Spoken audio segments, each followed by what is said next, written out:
Okay, my name is Cindy Hamilton, and today I'm going to be making my grandma's recipe for chocolate chip banana bread. It serves roughly 12 people, but it depends on how big you cut the slices. So you're going to pour 1 3/4 cups of flour. So you're going to pour this is just a cup, and then you're going to measure out 3 4 cups of flour. And what I do is I always level it off with a knife. That way you make sure that it's exactly 1/4 cup. Okay, now that the flour's in there, I'm going to add the baking soda. Here's the 1/4 teaspoon baking soda. And then you need 2 teaspoons of baking powder and 2/3 cup sugar, so I'm going to do those next. Here's 1 teaspoon baking powder and another. So at the moment it's still all just dry stuff. I'm going to add all the dry ingredients and then mix in the liquid. That way, before stirring, that way it doesn't explode all over the kitchen. Here's 1/3 cup sugar, and I'm gonna scoop the other one and then level it off and then pour it in. And another third, and that is it for the sugar. Now we're gonna do the salt. One thing to keep in mind when you're pouring things into a small container like a 1/4 teaspoon is always pour it over the sink. That way if you do spill, then you don't have to clean it up as much. So the recipe calls for 3/4 teaspoons salt.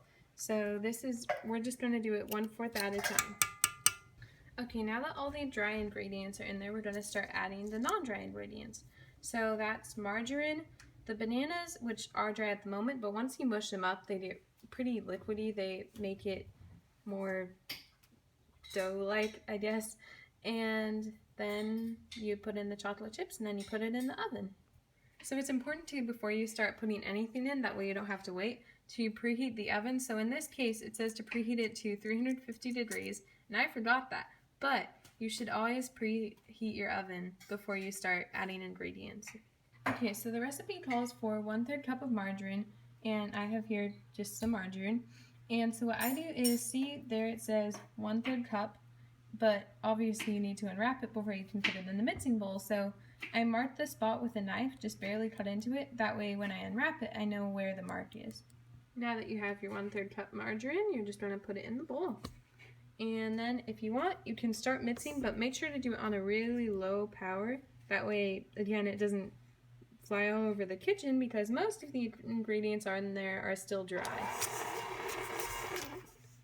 So now you have your 2 eggs. These ones are brown ones. It doesn't matter what kind of eggs you use. Doesn't matter what size either. The recipe just calls for 2 eggs. So you're gonna take them, and then I'm going to do this with 2 hands. But what you want to do is break it on the edge, just hit it really hard, and then crack it in, and then make sure that all the egg gets in there. Okay, now both eggs are in there. So again, you can turn the mixer on, still pretty low, because again, still most of it is dry. And now we're going to move on to our 3 bananas. So these bananas are very, very ripe. The recipe will only work if you use very ripe bananas. You can do non-ripe, but you have to mix it really hard, and it's just easier to do old bananas that aren't molded, because that way they're more mushy, and so it's easier for them to mix in. Okay, I'm adding the last banana. So you can just drop it in and then let the mixer do the work. Now that it's more wet and less poofy, you can turn the mixer on higher. And then you're basically just going to mix until, so if you like your banana bread with lumps in it, then you can leave it until there's still little bits of banana, but I like it not lumpy, so I'm going to mix it until all the lumps are out. And so now we're just going to do the chocolate chips, and then if the oven's ready, then we're going to grease the pan and put it in and then cook it. So I'm using Nestle mini chocolate chips. You can use whatever chocolate chips you want. I just use these, and it's a cup of them, by the way. You used a cup of chocolate chips. I just use these because they don't take up too much room in the banana bread, and they're easier to mix in than regular sized chocolate chips. So you're just going to pour them in, and then you're going to mix it until desired. It doesn't specify, but basically you're going to mix it until they're all mixed in. Okay, so the oven beeps, so it's ready to heat, or ready to have the banana bread go in it. So I have the bread pan, and I'm gonna unhook the bowl from the mixer and then pour it in. You want to gently pour back and forth, that way it gets evenly across the pan, but it's not that hard. Before you do that, you want to make sure that you grease the pan. That way the banana bread doesn't stick when it's out of the oven. So I just use margarine to grease it. You can use your margarine from earlier. And you just want to make sure that you can take a little bit in your hand and then just rub it all around the pan. That way all of it is greased. So you want to make sure that you scrape all the batter that you can off the beater. That way you get the most banana bread that you can. Okay, so now it's in the pan, so I'm going to grab some oven mitts.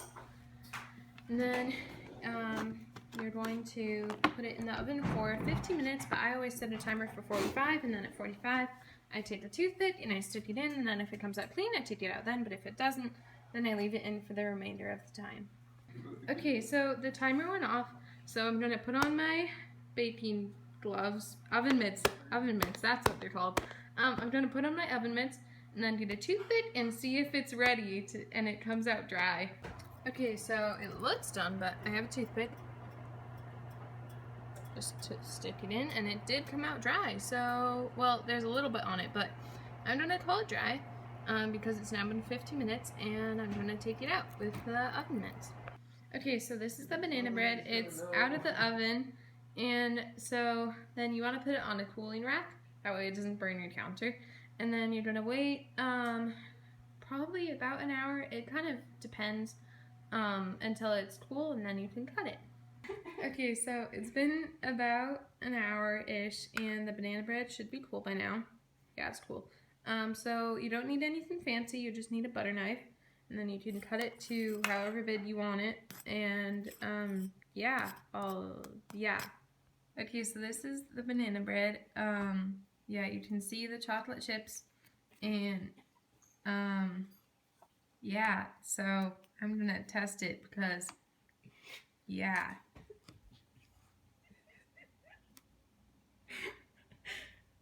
I'm being made fun of. It's good. Yeah, you can cut it into basically however big of a piece you want. And yeah, that's banana bread.